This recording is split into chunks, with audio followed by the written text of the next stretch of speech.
I opened the door to my own house and found my wife kneeling on the floor wearing a dirty apron that said MAID. I froze in the doorway. My suitcases hit the ground with a dry thud. She looked up, and in her eyes I saw something I will never forget. It was not surprise. It was not joy at my return. It was shame. A deep, crushing shame that made it impossible for her to hold my gaze. "Emily," I whispered. My hands were shaking.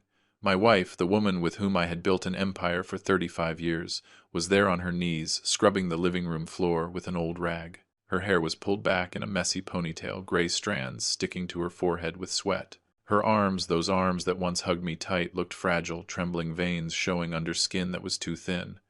The apron was the worst part, dirty white stained with grease with black letters printed on the front. "MAID.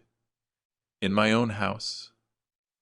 It is not that I am a man who is easily impressed. At 58 years old, I have seen it all.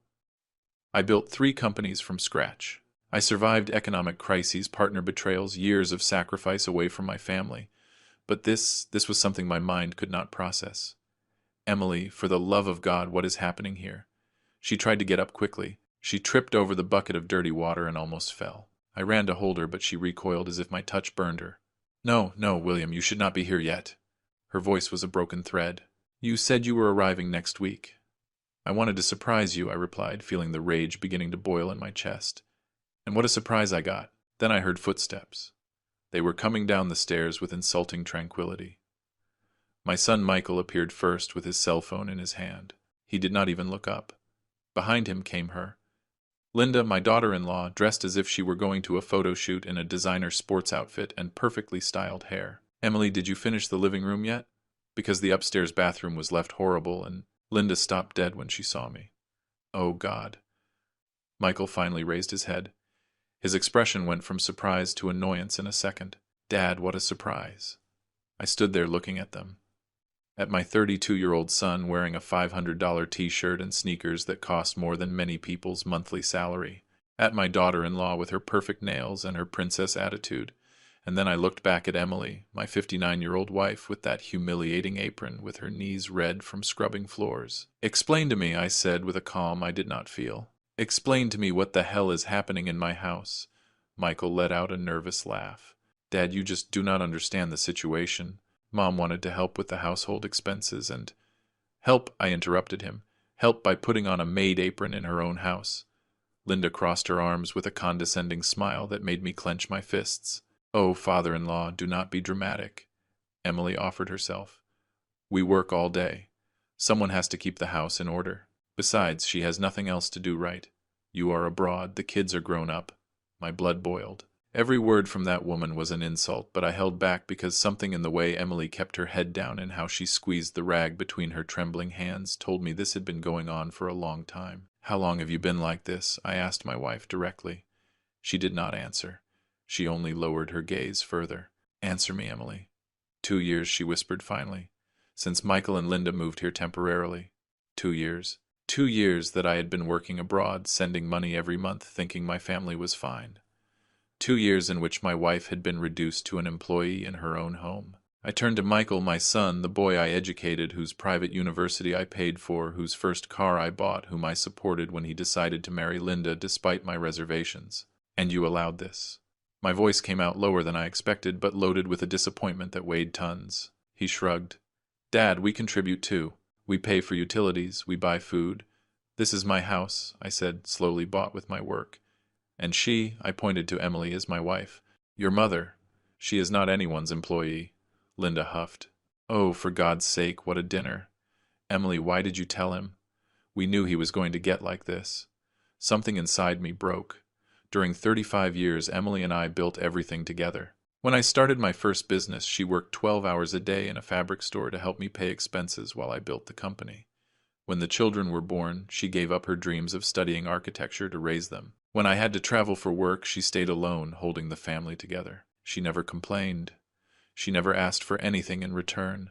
Only love, respect, company. And now, after everything she had sacrificed, she was on her knees in her own house, being treated like trash by her own son. "Get out," I said. Michael blinked. "What?" I said, "Get out. Both of you. Now." Linda let out an incredulous laugh. "Are you serious? Where are we going to go?" We sold our apartment a year ago because you said we could stay here. Not my problem. You have 1 hour to pack your things and get out of my house. Michael took a step forward, fists clenched. Dad, you cannot do this to us. We are your family. Mom, say something! Emily was still on the floor, quiet eyes, full of tears. I knelt beside her. I took the rag from her hands gently. I unfastened the apron and threw it to the other side of the room as if it were a contaminated rag. Get up, my love, I told her softly. Please get up. She shook her head. I cannot, William. I cannot cause them problems. Problems. For them. I took her face in my hands. Emily, look at me. Look me in the eyes. Slowly she looked up. In those tired eyes, in those wrinkles that suffering had made deeper, I saw the woman I had loved all my life, but I also saw something I should never have allowed. Defeat. You are not going to cause them any problems, I told her firmly. They caused them to you, and that ends today. I stood up and turned to my son and daughter-in-law, who looked at us with a mixture of disbelief and rage. 1 hour, I repeated. If you do not leave the easy way, I will call the police and take you out the hard way. This is my house. It is in my name. And you have no legal right to be here. Linda pointed at me with a finger trembling with rage. You are going to regret this. Michael is your son. We are your family. Family does not humiliate. Family does not turn a mother into a servant. You are not family. You are parasites. The words came out of my mouth like knives. Michael turned pale. Linda opened her mouth to respond, but I raised a hand. I do not want to hear one more word. Out. Now. They went upstairs, slamming doors, yelling things at each other. I did not care. I only cared about Emily, who was still trembling on the floor. I helped her up carefully. I hugged her. I felt her body thinner than I remembered, shaking with silent sobs. Forgive me, she whispered against my chest. Forgive me for not telling you anything. I did not want to worry you. You were working so much. No, I interrupted her. Do not apologize. None of this is your fault. Nothing. But deep down I knew it was my fault. For being absent. For not calling more often. For trusting blindly that my son would take care of his mother. 35 years ago, when Emily and I met, she worked in a small bookstore downtown. I had just started my first business selling auto parts in a borrowed garage. I had nothing. She did not either. But we had dreams. We got married in a simple ceremony with 20 guests and a cake made by her mom. Our honeymoon was a weekend in a cheap motel down the coast. We did not care. We were happy. We worked like animals for years. I built the business. She worked by day and studied by night until she got pregnant with Michael and had to leave everything. She did not complain. She never complained. When the company started to grow, we bought this house. It was smaller then, only 2 bedrooms. Over time, we expanded it, remodeled it. Every brick, every piece of furniture was placed with our effort. And now that same house, our refuge, had become a prison for her. I took her to the sofa. I brought her water. I sat beside her, holding her hand. Her fingers were rough, full of calluses I did not remember. Nails, short, unpainted. The hands of someone who has worked tirelessly. How did all this start? I asked gently. Tell me, Emily. I need to know. She took a deep breath, wiping her tears with the back of her hand. At first, they only wanted to stay a few months. They said they were saving to buy a bigger house. I was happy to have them here. The house felt less empty without you and without the kids. And then Linda started asking me to help her with some things. If I could wash her clothes, if I could cook dinner because she arrived tired from work. I had no problem, William. They are my family. But later it was more. If I could clean their room, if I could iron Michael's clothes for work. Her voice broke. She had to stop a moment to catch her breath. One day, she continued, I arrived from shopping and found that apron on my bed with a note that said, so you do not stain your clothes while you clean. Linda had left it there. She was laughing as if it were a joke. But Michael was there, and he said nothing. Nothing, William. My own son said nothing. I closed my eyes. The rage was a live animal inside my chest, trying to get out. Why did you not call me? Why did you not tell me? Why? Because I thought it was temporary. I thought they would leave soon, and you were so stressed with work, with the contracts, with everything. I did not want to be another burden. Emily, you have never been a burden. Never. But I felt like one, she whispered. I felt useless, old, without purpose. You were abroad doing important things. The children had their lives. What was I? Just a 59-year-old woman without a job, without a degree, without anything. I squeezed her hand hard. You are my wife. You are the mother of my children. You are the strongest woman I know, and if anyone made you feel less than that, they will pay for it. Upstairs we heard more banging and yelling. Michael and Linda packing their things with rage. I did not care. Let them scream all they wanted. Emily looked at me with tired eyes. And now, what is going to happen? I stayed silent for a moment, looking around the living room. This house we built together, this life we raised with so much effort, and I realized something important. Everything can be rebuilt except dignity. Once someone takes it from you, once they teach you that your place is on your knees, something inside you dies. But I was not going to allow Emily to die inside. Now, I said slowly, we are going to get your life back. We are going to recover everything they took from you. She shook her head. It is too late, William. I am already too old to. Do not say that I interrupted her. Do not ever say that again. You are 59 years old. You have a whole life ahead of you, and I am going to make sure you live it with the dignity you always deserved. At that moment, they came down the stairs. Michael and Linda were carrying suitcases, bags, boxes. Their faces were red with fury. I hope you are happy, Michael spat, throwing your own son into the street for a stupid scene from your wife. I jumped up. Michael stepped back instinctively. Finish that sentence, I said quietly. Dare to finish it, and you are going to meet a version of me you do not want to see. Linda pulled Michael by the arm. Let us go. This old man is crazy. You will see in a week he will be begging us to come back. They went toward the door. Michael stopped for a moment. He turned to see his mother, who was still on the sofa, small, broken. Mom, he started. Go, I said before he could continue. You have caused enough damage. The door closed with a slam that resonated throughout the house. Silence, a deep, heavy silence that somehow was better than all the noise before. I sat down again next to Emily. She was crying silently, shoulders shaking. You made our son leave, she whispered. No, I corrected her. He decided to leave when he decided to treat you like trash. I just showed him the door. We spent the rest of the afternoon like that, hugged on the sofa. At some point, Emily fell asleep, exhausted physically and emotionally. I stayed awake, looking at the ceiling, thinking. I thought about all the decisions that had led me to that moment. In the years I spent working far away, convinced I was doing the best for my family. How, while I was building a financial empire, my wife was being destroyed emotionally in her own home. There is a phrase my father told me when I started my first business. You can build the tallest building in the world, but if you build it on sand, the first tremor brings it down. I had built an empire on sand. I had assumed that love, that family, that blood ties were enough to keep everything together. But I was wrong, because sometimes blood is not enough. Sometimes children forget that their parents are also people with feelings, with dignity, with limits. And when those limits are crossed, when that dignity is trampled, well, then difficult decisions must be made. Emily moved in her sleep, murmuring something incomprehensible. Carefully I adjusted her, better put a blanket over her. She looked so fragile, so tired, but I also saw something else in her face, a glimpse of peace I had not seen in months. I got up and walked through the house. I walked it as if it were the first time. Every room told a story. The kitchen where Emily taught me to make pot roast, the living room where we celebrated every birthday of the kids, the garden where we planted that lemon tree that now shaded half the terrace. I went up to the second floor. The room Michael and Linda had occupied was a disaster. Clothes thrown, drawers open, trash on the floor.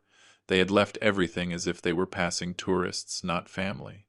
On the nightstand there was a photo of Michael's wedding. Emily and I were there, smiling with our son in the middle. He looked so happy, so full of promise. What had happened? When had he become this man capable of humiliating his own mother? I had no answers. I only had questions and a rage I did not know how to process. I went back down. Emily was still asleep. I sat beside her. I watched her breathe. 59 years old, 35 of marriage, a whole life together. And we still had time. Time to rebuild, time to heal. But first there were accounts to settle. I took out my phone, dialed a number I knew by heart. Lawyer Davis answered a familiar voice. David, it is, William. I need you to come to my house tomorrow early. There are documents we have to review. Is everything okay? No, but it is going to be. I hung up. I looked at my phone. I had 32 missed calls from Michael, 20 text messages. I deleted them all without reading them because there were things that had no turning back. Words that once said could not be erased. Actions that once committed marked a point of no return. My son had crossed that point, and now he was going to understand that decisions have consequences. All decisions. Dawn entered through the windows with a soft light that illuminated Emily's face. She had slept all night on the sofa, curled under the blanket. I stayed awake, sitting in the armchair opposite, watching her as if I were afraid she would disappear. At 7 in the morning, the doorbell rang. It was David Harrison, my lawyer for 15 years. A serious, meticulous man, one of those who does not ask unnecessary questions. I opened the door carefully, not to wake Emily. "Good morning, William," he greeted me with a firm handshake. "You look terrible." "I feel worse," I admitted. "Come in." We sat in the dining room. I took out all the documents I had kept in my office.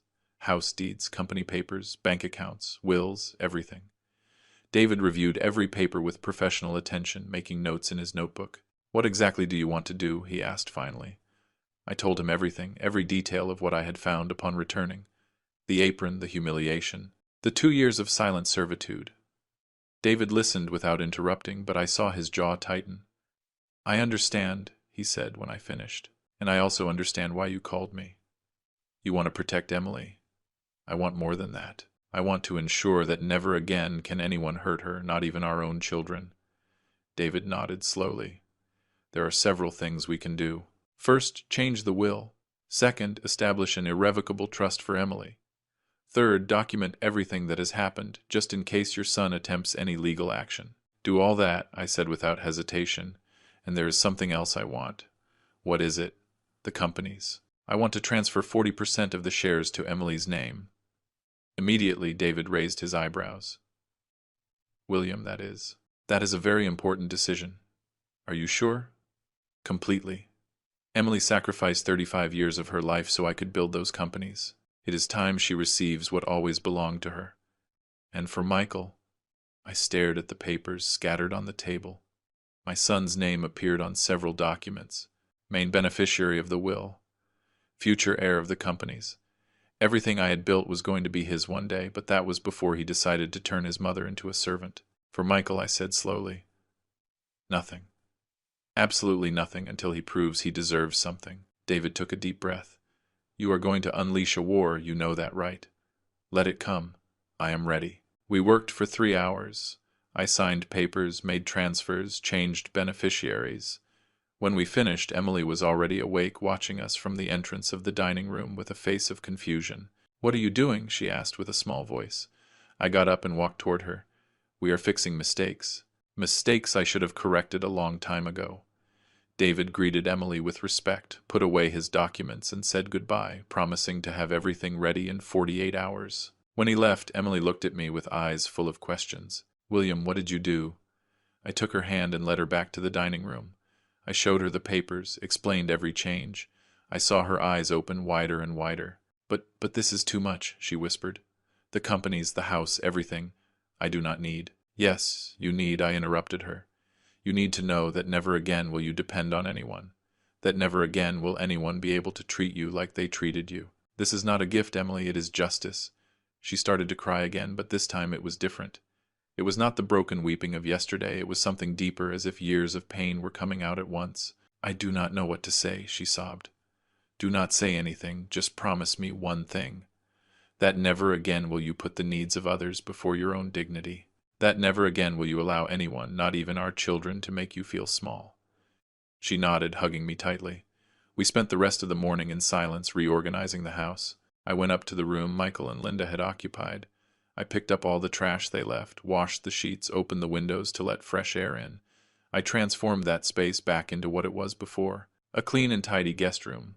In the process, I found things that made my blood boil. Receipts from expensive restaurants, concert tickets, brand-name clothes with tags still on, everything paid for with the credit cards I had given them for emergencies. While they spent my money on luxuries, Emily cleaned floors with destroyed knees.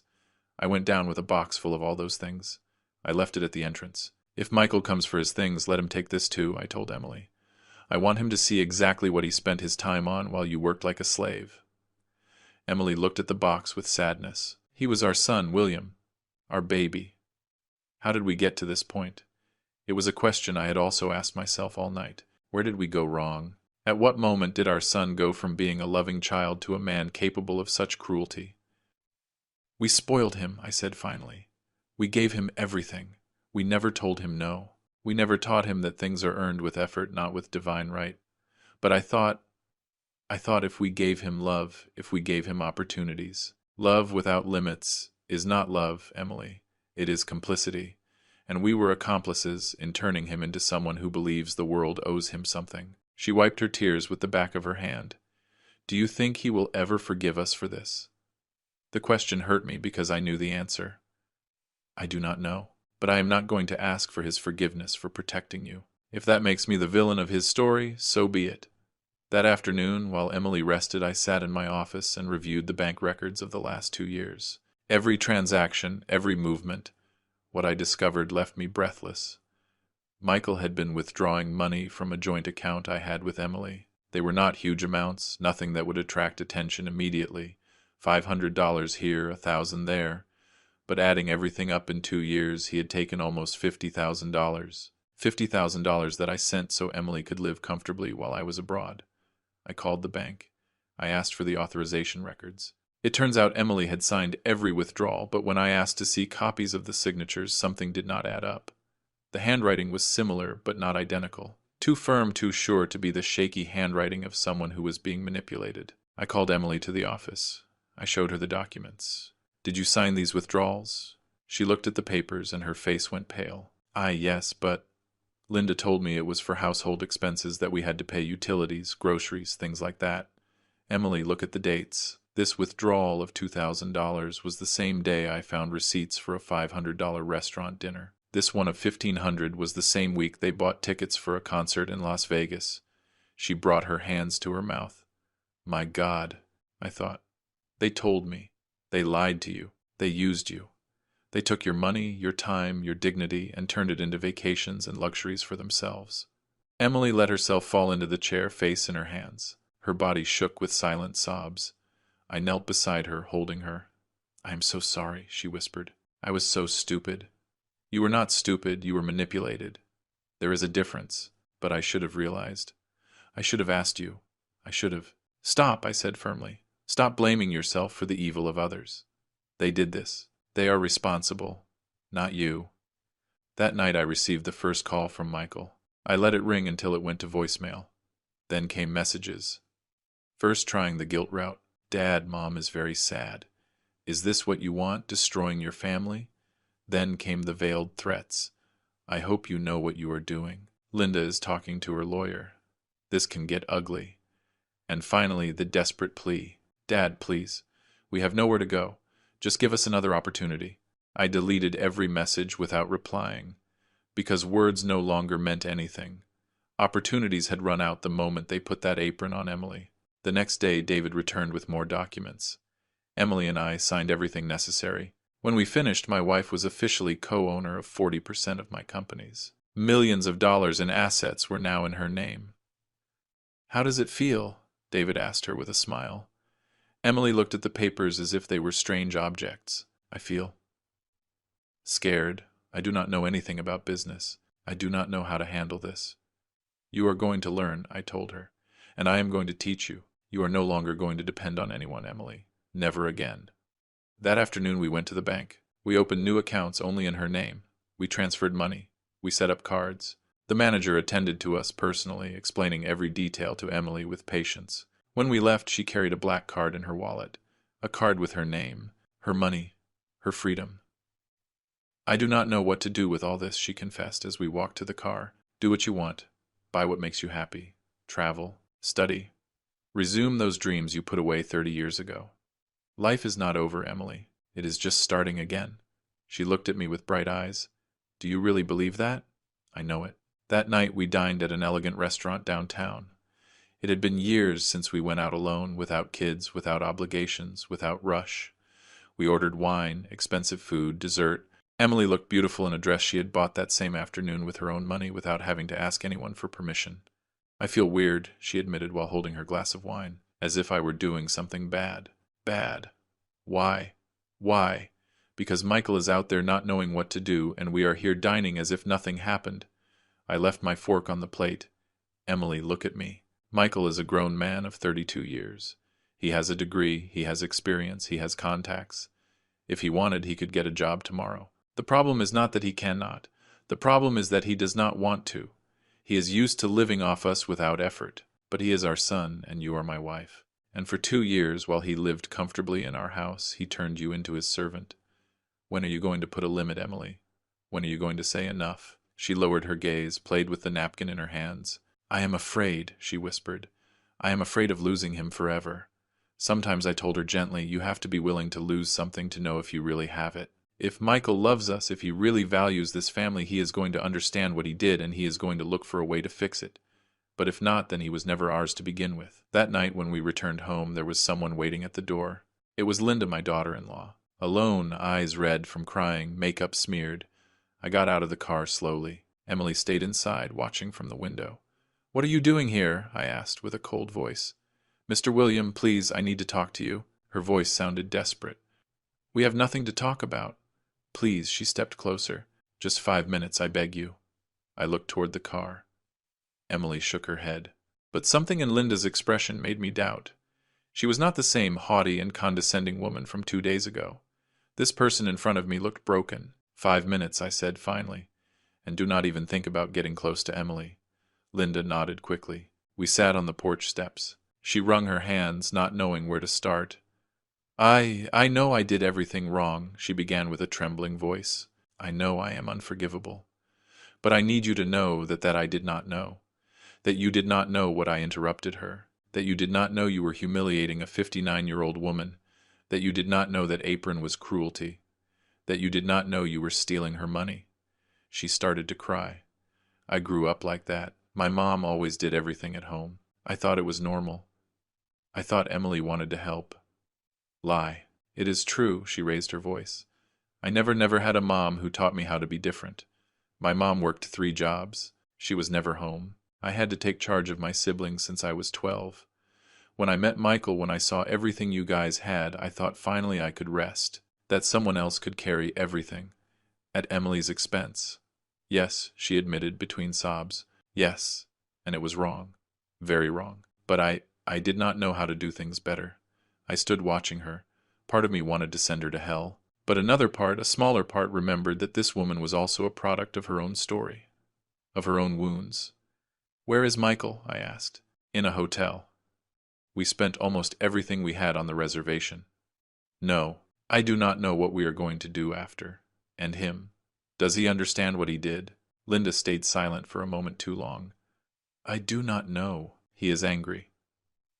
He says you are exaggerating, that we also contributed, that Emily never complained.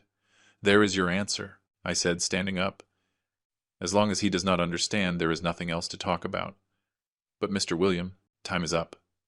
I pointed to the street. Go, Linda, and do not come back until your husband is ready for a real conversation. No excuses, no justifications, only truth. She got up slowly, wiping her tears. Can I speak with Emily? Just to ask for forgiveness? No. Please. I said no. Emily has heard enough lies. When you are ready to tell the truth, to accept your responsibility without buts or justifications, then maybe. But not before. Linda nodded slowly and started walking toward the street. She stopped halfway and turned. My mom told me that one does not know what they have until they lose it, she said with a broken voice. I lost everything right. I did not answer. I only watched her walk away into the darkness of the night. When I entered the house, Emily was at the window looking out. What did she want? Forgiveness. Or at least something that looked like forgiveness. And you? I have nothing to forgive. That forgiveness has to come from you if one day you decide she deserves it. Emily turned to me with tears in her eyes. I do not know if I can forgive her. I do not know if I can forgive either of them. You do not have to decide today, nor tomorrow, nor next month. Forgiveness does not have a deadline. That night, lying in our bed, Emily confessed something to me that broke my heart. There were days, she whispered in the dark, where I thought about leaving, packing a suitcase, and simply disappearing. But I had nowhere to go. I had no money. I had nothing. I felt trapped in my own house. I hugged her tighter. You are never going to feel like that again, I promise you. But what if it happens again? What if I am weak again? You are not weak, Emily. You are human. And humans make mistakes. But from those mistakes we learn. And I am going to be here by your side to ensure that never again do you have to face anything alone.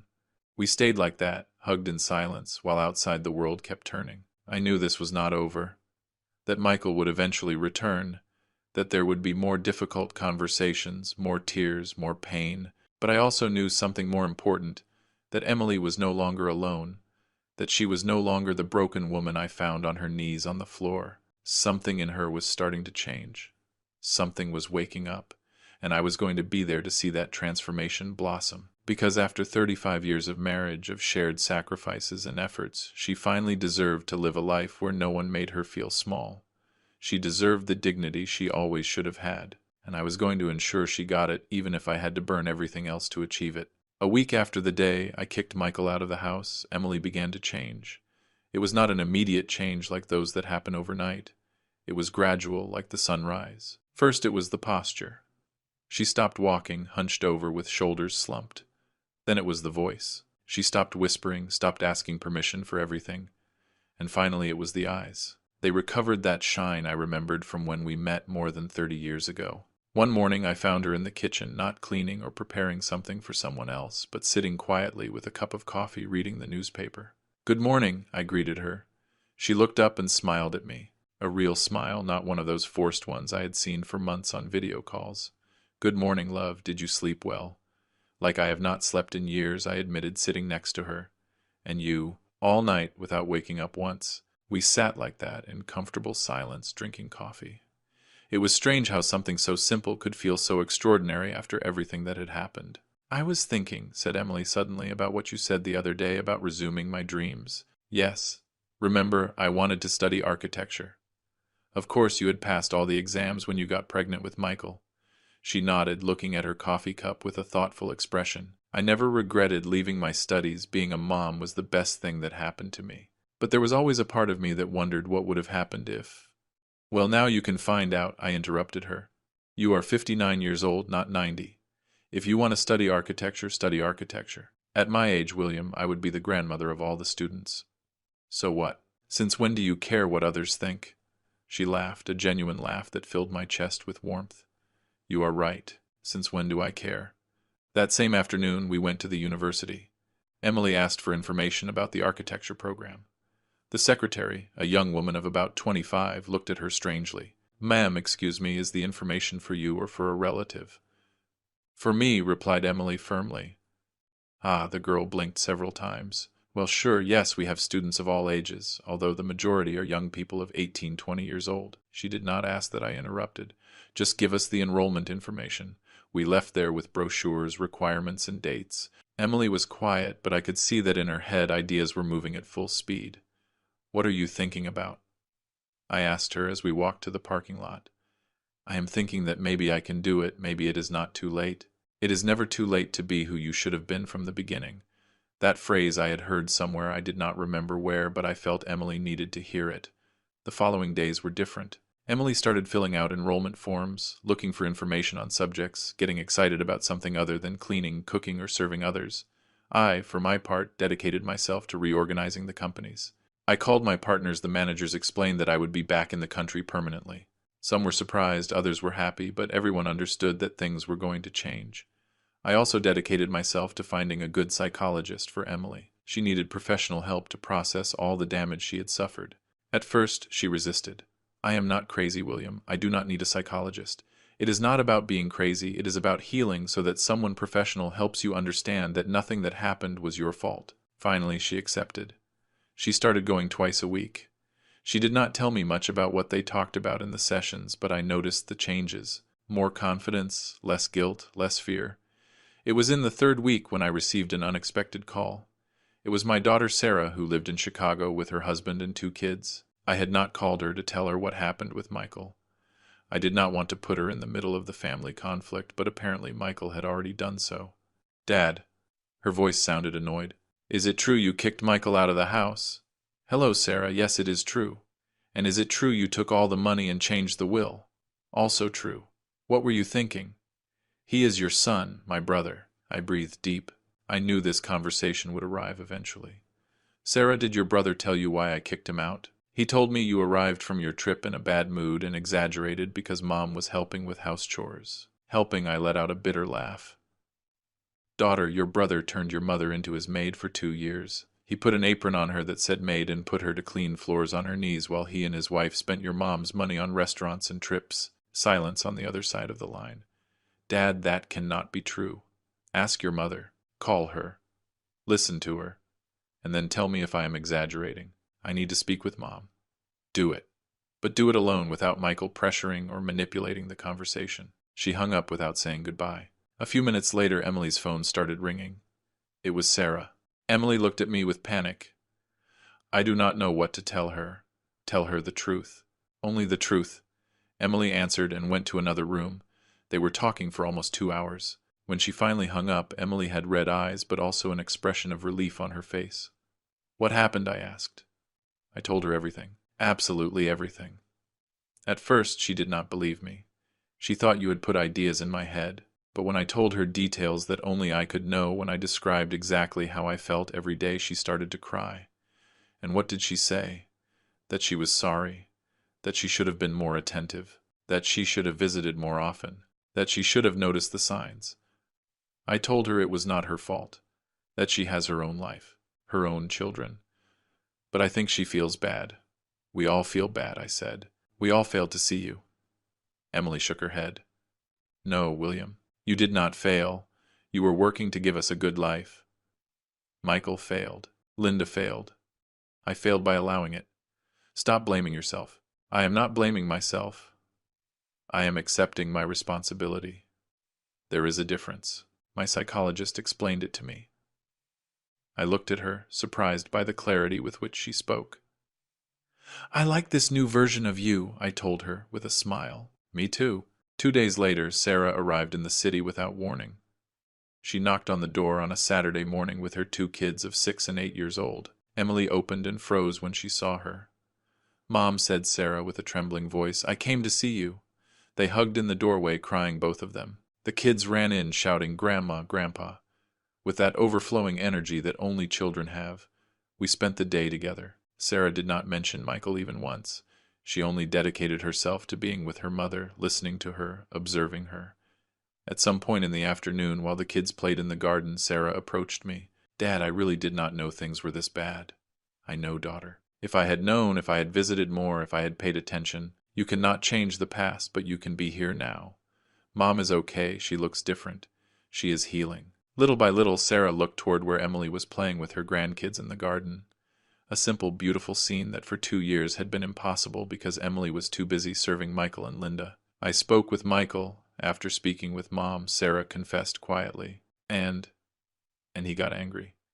He told me you guys were brainwashing me, that Mom is exaggerating everything, that he always treated her well. I told him that was a lie, that Mom told me things she cannot have invented. He got furious. He told me if I supported you guys, we were no longer siblings. I am sorry, Sarah. Do not be sorry, she stared at me. He decided that, not me. I just decided to be on the right side. I felt proud of my daughter in that moment. Proud that despite family pressure, she had chosen the truth. Sarah stayed the whole weekend. Sunday night before leaving, she asked Emily something. Mom, I want you to come to Chicago. Stay a week, 2 weeks, as long as you want. The kids miss you. I miss you. And I think it would do you good to be away from all this for a while. Emily looked at me, seeking my approval. I nodded. Go enjoy your grandkids. I am staying here fixing some pending issues. Are you sure? Completely. Emily went to Chicago with Sarah Monday morning. I stayed alone in the house, but I did not feel alone. For the first time in weeks, I felt things were starting to settle. I took advantage of those days to do something I had been postponing, clearing my conscience with the rest of the family. I called my brothers, my cousins, everyone who mattered. I told them what had happened. Reactions were varied. Some supported me unconditionally. Others thought I had exaggerated. One of my brothers, Mark, told me something that left me thinking. William, I understand you are angry. But that boy is your son. Children make mistakes. Are you really going to destroy your relationship with him over this? I am not destroying anything, Mark. He destroyed his relationship with us when he decided to humiliate his mother. I am just establishing consequences. Consequences can be very expensive, brother. Sometimes it is better to forgive and move on. I am not going to forgive at the expense of Emily's dignity. If Michael wants my forgiveness first, he has to earn it. It was in those days of solitude when I received another unexpected visit. This time it was Linda again, but she did not come alone. She brought her mother, a woman of about 60, thin face marked by years of hard work. "Mr. Williams," said Linda from the gate, "please just listen to us. My mom wants to talk to you." I hesitated, but something in the expression of that older woman made me open the door.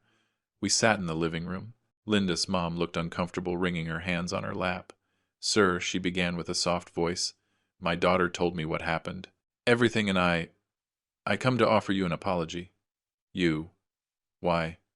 "Because I taught my daughter wrong. I worked so hard all my life that I was never there for her. I never taught her to value women, to respect moms, to understand that having help does not mean having slaves.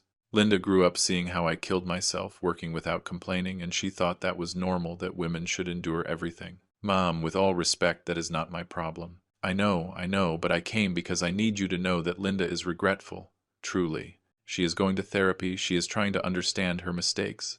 I am not asking you to forgive her. Just to know she is doing the work to change. And Michael, he is also doing that work." Linda lowered her gaze. He still does not understand. He is still angry. He still believes you guys exaggerated. I have tried to talk to him to explain, but he does not listen." "Then there is nothing to talk about," I said, standing up. "As long as my son does not recognize what he did, as long as he does not take real responsibility for his actions, there is no way to fix this." "Please, Mr. William," Linda's mom got up too, "give him time. Men are more stubborn to accept our mistakes, but with time, I have waited enough. 32 years I waited for my son to become a good man, and instead he became someone capable of humiliating his own mother. If he wants to change, perfect, but he is going to have to demonstrate it with actions, not words." They left in silence. But before leaving, Linda turned one last time. "Can I ask you something?" "What?" "How is Mrs. Emily?" "She is fine. Better than she has been in years." "I am glad." Her voice broke. "I really am glad. She did not deserve anything of what we did to her." I did not answer. I only closed the door. Emily returned from Chicago a week later with rosy cheeks and bright eyes. Sarah had kept her word. She had given her mother a week of peace, of laughter, of feeling like a grandmother and not a servant. "I missed you," she told me upon arriving, hugging me tight. "I missed you too. How was everything?" "Wonderful. Sarah is so good to me. The kids are a love. We went to the park, cooked together, talked about everything. I feel renewed.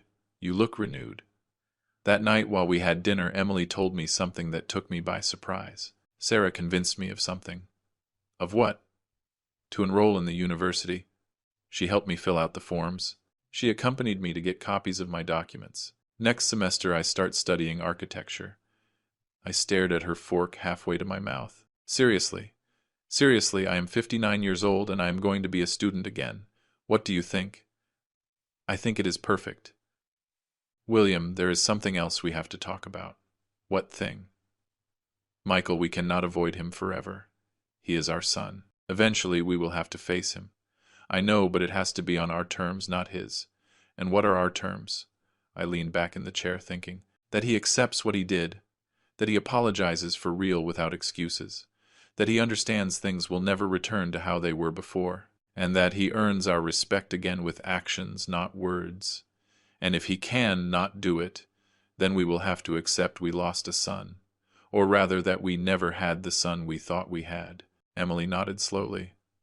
"Sometimes I think I was very harsh letting him go like that without saying anything, just staying quiet while you kicked him out." "Emily, do not start again with the guilt. It is not guilt. It is sadness. Sadness that things have reached this point. I know I am sad too. But sadness does not change what happened. It does not erase the pain he caused you. Only time and work can do that. Do you think one day we can be a family again?" "I do not know," I admitted. "But if it happens, it will be a different family. One where your dignity is not negotiable. One where no one makes you feel small ever again." That night I dreamed of the past. With Michael when he was a boy. When he hugged me and told me, "Dad, I want to be like you when I grow up." With afternoons playing soccer in the garden. With family dinners where we all laughed together. At what moment did it all break? At what moment did my son stop seeing me as an example and start seeing me as an ATM? At what moment did he stop seeing his mother as a person and start seeing her as a servant? I had no answers. I only had pain. A deep pain that no amount of money or professional success could cure. But I also had something else. Hope. Hope that Emily would find her way again. Hope that Sarah would stay close. Hope that maybe one day Michael would wake up and understand the magnitude of what he had lost. And if it did not happen, well, I would have to learn to live with that. Because some things in life have no solution. Some wounds do not heal completely. Some children get lost on the way. But that does not mean one gives up. It does not mean one accepts humiliation, abuse, lack of respect. It means one learns to live with the scars and protects those one loves, whatever the cost. Even if that means facing one's own children. Even if that means burning bridges you once thought were unbreakable. Because at the end of the day, family is not defined by blood. It is defined by respect. And without respect, there is no family worth keeping. 3 months passed. 3 months in which life took a different rhythm. Emily started her classes at the university, and I had never seen her so excited. She arrived home with shining eyes, telling me about projects, about classmates 30 years younger than her, about demanding professors. At first, the other students looked at her with curiosity, but soon she earned their respect. Emily was always intelligent, she just never had the chance to show it. I reorganized my companies to stay permanently in the country. I delegated more responsibilities, hired better managers, learned to trust my team. I discovered I could be successful without sacrificing my personal life. How ironic that it took me almost 60 years to learn it. Sarah visited us every 2 weeks with the kids. The relationship with our daughter had strengthened in a way I never imagined. She and Emily talked on the phone almost every day. Finally, my wife had the support she always should have had. From Michael, nothing. Absolute silence. Until an October afternoon, while Emily and I were drinking coffee in the garden, the doorbell rang. I got up to open, and there he was, my son. He looked different. Thinner, deep, dark circles, clothes, wrinkled hands in pockets, gaze on the ground. Nothing to do with the arrogant man I had kicked out of my house 3 months ago. Dad. His voice was barely a whisper. I said nothing. I just stood there in the doorway, waiting. Can I come in? I need to talk to you. With Mom. With both. No. He looked up, surprised. What? I said, no, you cannot come in. If you want to talk, speak from there. I saw his eyes filling with tears. Dad! Please, William. Who is it? Emily's voice came from the garden. It is Michael. Silence. Then I heard her steps approaching. She appeared behind me, face pale. She stood looking at her son from the safe distance I represented. Mom. Michael took a step forward, but I raised a hand, stopping him. From there, I repeated. Whatever you have to say it from there. Michael swallowed. Tears were now running freely down his cheeks. I am sorry. I am so sorry. I am sorry for everything I did, everything I allowed, everything I did not see. Mom, you did not deserve anything of what we did to you. Nothing. Emily said nothing. She just watched him with an expression I could not decipher. I have been in therapy, Michael continued. For 2 months. Linda too. It took us time, a lot of time, to really understand what we did. I kept justifying myself. I kept looking for excuses. I kept blaming everyone but me. But my therapist made me see things I did not want to see. What things? Emily asked with a trembling voice. That I became a parasite. That I treated you as if you were my property, not my mother. That I took everything Dad and you built and wasted it on whims while you worked like a slave in your own house. That the apron. God, Mom. That damn apron.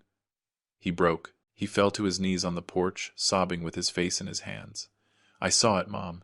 In therapy, they made me write everything I did to you. Every single thing. And when I got to the apron, when I remembered your face that day, Dad arrived and found you like that, I realized I am a monster.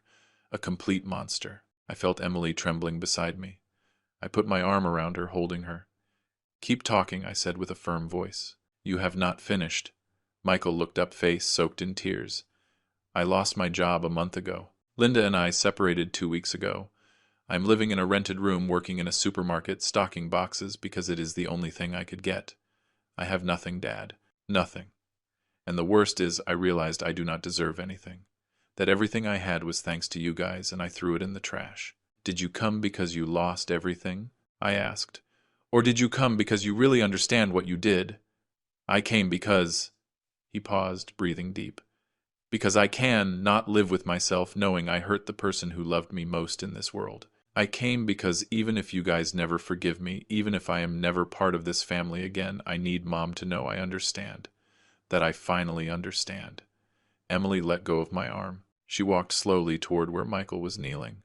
I tensed, ready to stop her if necessary. She stopped a meter away from him. "Look at me," she said with a firm voice. Michael looked up. "Look at me well," repeated Emily. "Do you see this woman in front of you? This is no longer the woman you knew. This woman no longer kneels for anyone. This woman no longer asks forgiveness for existing. This woman no longer makes herself small so others feel big. I know, Mom. And I am glad Dad rescued you from me." "Your dad did not rescue me," Emily corrected him. "I rescued myself. Your dad only reminded me I had the right to do it." Michael nodded with more tears falling. "During 32 years, continued Emily, I gave you everything. My time, my energy, my dreams, my life. I stopped being me to be your mom. And I do not regret that. But you took that sacrifice and turned it into something ugly. You taught me that unconditional love can be dangerous when the other person does not value it. You are right, you are absolutely right, but you also taught me something else." Emily's voice softened slightly. "You taught me I need limits, that I need to value myself before valuing others, that love without respect is garbage." She knelt in front of him, being at his level. I took a step forward instinctively, but she raised a hand, stopping me. "You are my son," said Emily. "You will always be my son. That does not change. But the son I knew, the sweet boy who hugged my legs and told me I was the best mom in the world, that boy died a long time ago. And in his place there is a man I have to get to know again. A man who has to prove to me not with words but with actions that he deserves to be in my life." "How?" asked Michael with desperation. "How can I prove it?" "I do not know," admitted Emily. "But you are going to have to discover it yourself, because I am no longer going to do the work for you. I am no longer going to make things easy. I am no longer going to be the one who fixes everything. This time, if you want to recover your family, you are going to have to fight for it." Emily stood up. Michael stayed kneeling, looking at her as if it were the first time he really saw her. "Your father and I," she continued, "we are going to go on with our lives. I am going to finish my degree. I am going to travel. I am going to do all the things I sacrificed for years. And maybe, just maybe, if you prove you really changed that, you really understand the damage you caused, we can build something new. Not what we had before, because that broke forever. But something different. Something based on mutual respect. I will do whatever is necessary," promised Michael. "Whatever." "Then start by getting up," said Emily. "Start by stopping being on your knees. Because that is how you had me for 2 years. And I do not wish that on anyone. Not even you." Michael got up slowly. He looked at me, seeking something, some sign. "Do not look at me," I told him. "I already made my decision 3 months ago. Now you have to earn your mother's forgiveness.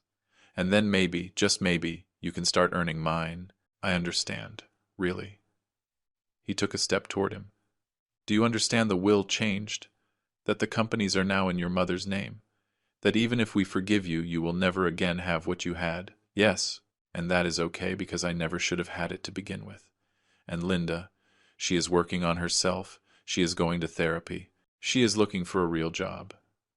She is trying to be a better person. I do not know if we will be back together. But I know we both need to work on ourselves before we can work on any relationship." I nodded slowly. There was something different in my son. Something in his eyes, in his posture, in his voice. I did not know if it was real or temporary. Time would tell. "You can go," I told him. "When you are ready, when you have done the real work of changing call. But not before. We do not want empty promises. We want proofs. You will have them," said Michael. "Mom, Dad, thanks for not closing the door completely. I know I do not deserve even that." He walked away slowly. We watched him go until he disappeared around the corner. Emily sighed deeply and leaned against me. "Did I do well?" she asked. "You did perfect. It hurts me, William. My heart hurts seeing him like that. I know love, but pain is part of the process. For him and for you." That night Emily could not sleep. I found her at 3 in the morning, sitting in the garden looking at the stars.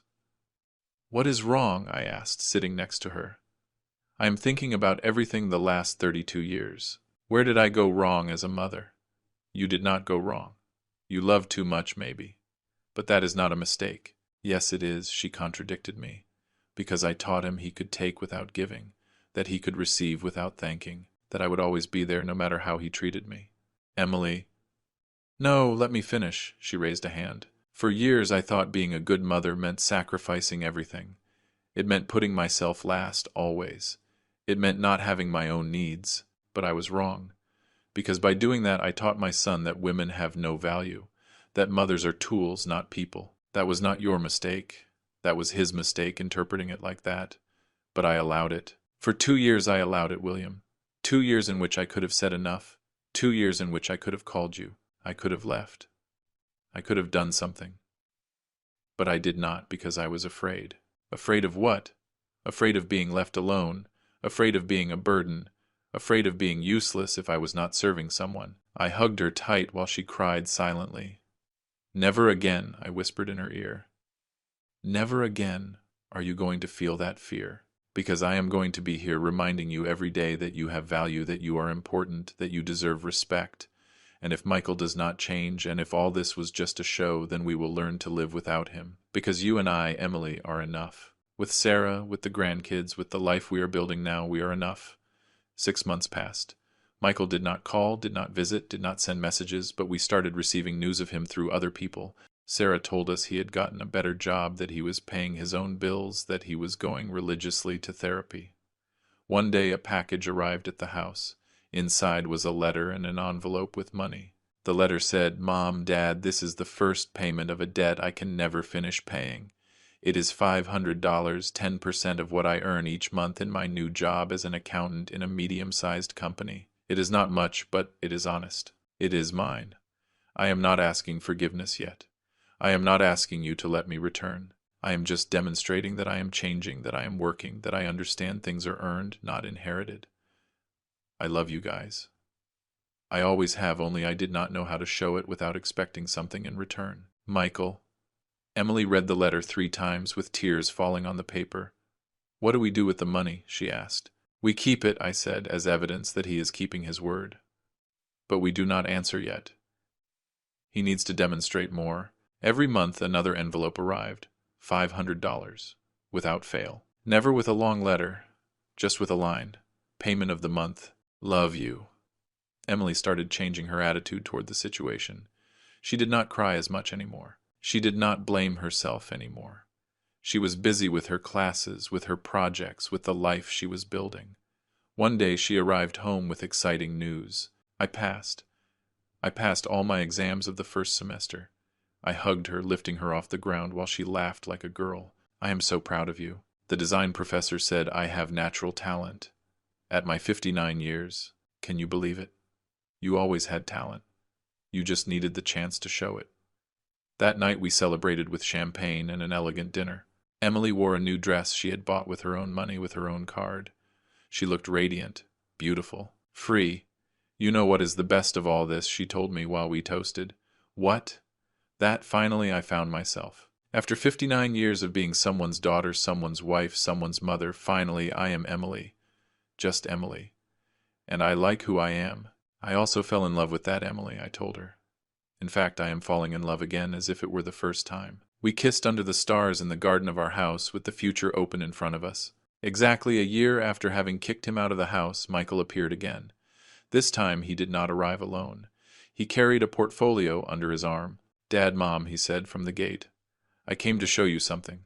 I am not asking to come in. I just want to show you what I have been working on." Emily and I looked at each other. She nodded. We went out to the porch. Michael opened the portfolio and took out some documents. "I started a business. Small, very small. Accounting advice for family businesses. I got my first 3 clients 6 months ago. Now I have 15. It is not much, but it is mine. I built it alone without help from anyone. Without Dad's last name, without his contacts, without his money. We took a look at the papers. They were real. Statements, contracts, invoices. Everything in order." Also continued Michael. "I enrolled in a diploma on emotional intelligence and healthy family relationships.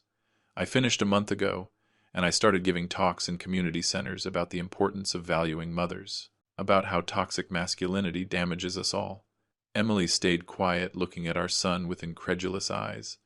"Why?" she asked finally. Why are you doing all this? Because I need to prove to you that I changed. Because I need to prove to myself that I can be better. And why? Because I want other men not to make the same mistakes I made. I want them to value their mothers before it is too late. And Linda, we broke up definitely. She is also working on herself, but on different paths. We realized our relationship was built on incorrect foundations. We both needed to grow alone before being with someone. I stood watching my son. A year ago, he was an arrogant, haughty man, incapable of seeing his own error. Now, in front of me was someone different, more humble, more aware, more human. Impressive, I said finally. Really. But I am still waiting for more. I know. And I am going to keep working. I am going to keep demonstrating, until you decide it is enough. Or until it is never enough, as it should be. There is something I want to ask you, said Emily, taking a step forward. And I want an honest answer. Anything, Mom. If your dad and I decide to forgive you, if we decide to let you return to our lives, what guarantee do I have that you will not be the same man who put that apron on me? Michael closed his eyes, breathed deep.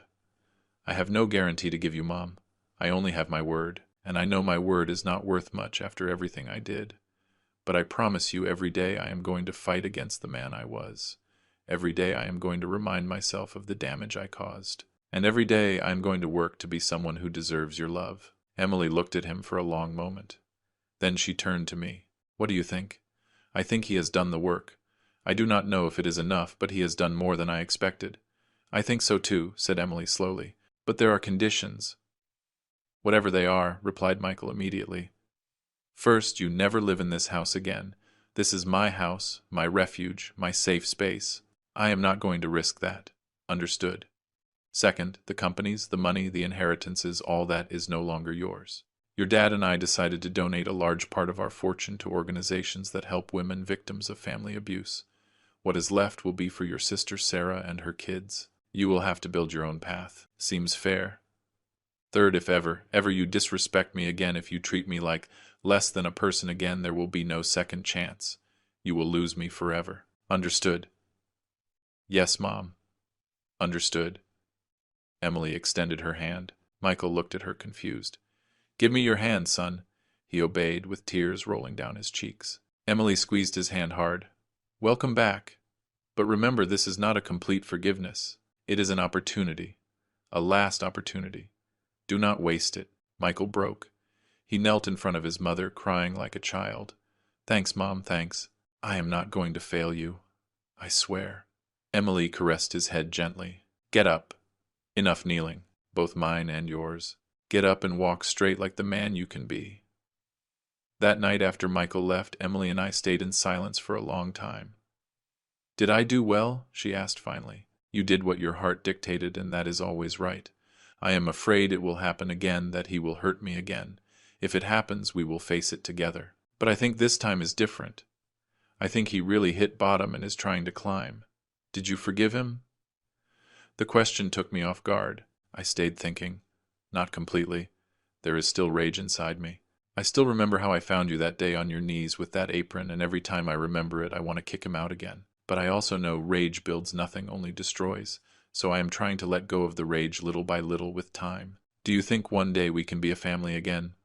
We will never be the family we were, but we can be a different family.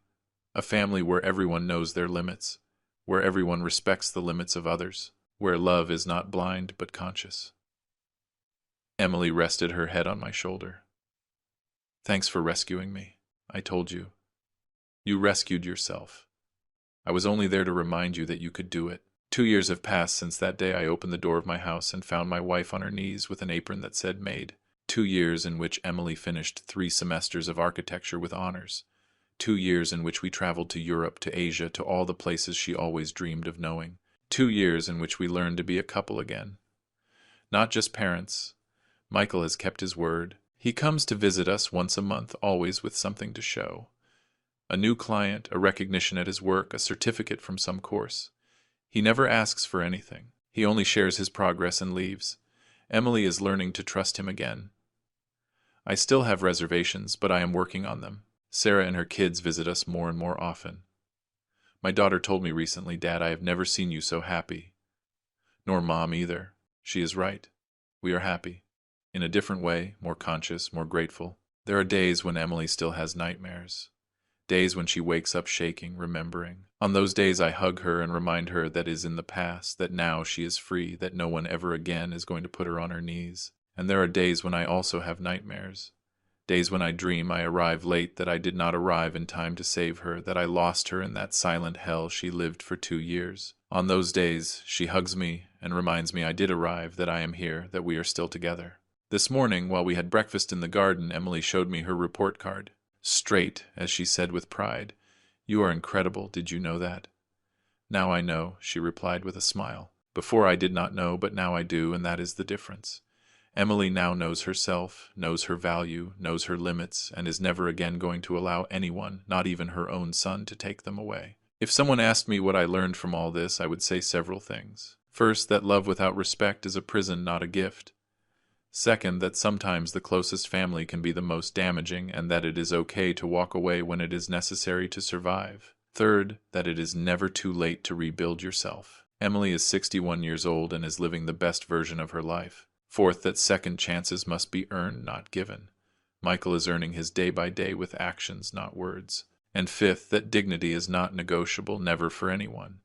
There is a phrase my father told me when I was young.